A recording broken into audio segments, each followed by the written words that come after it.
Scams, identity theft, and other similar fraudulent activities are the fastest growing crimes in America. These crimes affect everyone, including residents of the Tri-Cities. This story is the first of several pieces that we plan to do on the various scams. Since this is tax season, we'll start with a scam called the IRS scam.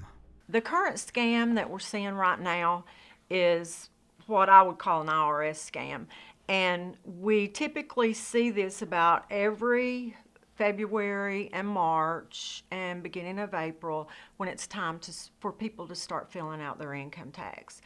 And many people right now are getting phone calls from someone stating that they're with the IRS and that you need to send them some money, or you need to give them your credit card information, or you need to give them your banking information because you owe a certain fee, and if you don't pay this today, you'll be arrested within 48 hours. We've seen several of those complaints.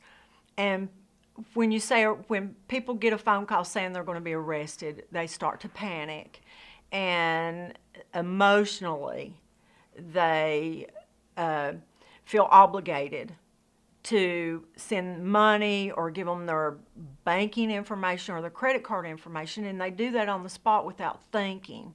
So it's important to realize what's a scam and what is not a scam. Typically, the IRS is not going to contact you on the telephone or a letter saying, we need your banking information or we need this, unless you have solicited them for something. Like you have filled out your income tax and then they get back with you stating you didn't fill it out right, we need more information to deposit the check in your bank. Other than that, no one is going to contact you asking for your Social Security number or your Medicaid number or your date of birth or your banking information, any of those kind of things. So please don't give out that information over the phone or through an email. Also, every year we see many reports of people file their income tax. Then they get a letter back from the IRS saying that they have already filed their income tax.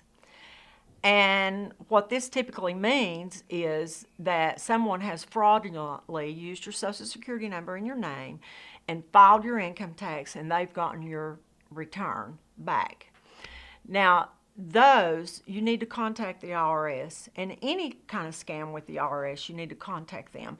The IRS has their own fraud investigative unit, and contact them. They will tell you everything to do. They do their own investigating, and if there's a prosecution, they do their own prosecution. Now, if you would like a report from your local police department or sheriff's office, in the local jurisdiction, you can get a report for your record purposes, but the IRS does their own investigating. The important thing to remember is don't give any of your information out to anyone over the phone or through an email. A lot of times they want you to call them back, and if you call them back, they have a way of retrieving your information. So please just don't call them back.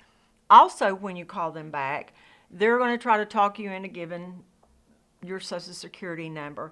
And many of these people get quite insistent with people, almost to the point that the callers are rude to the people. And this also takes the caller off guard, kind of frightens them, and they again become emotionally involved and give out their information. For more information about this scam or any other type of scam, call the Bristol, Tennessee Police Department. Be careful with your money. You've worked too hard to see it disappear to a criminal living in a foreign country, and once it's out of our country, chances are it is gone.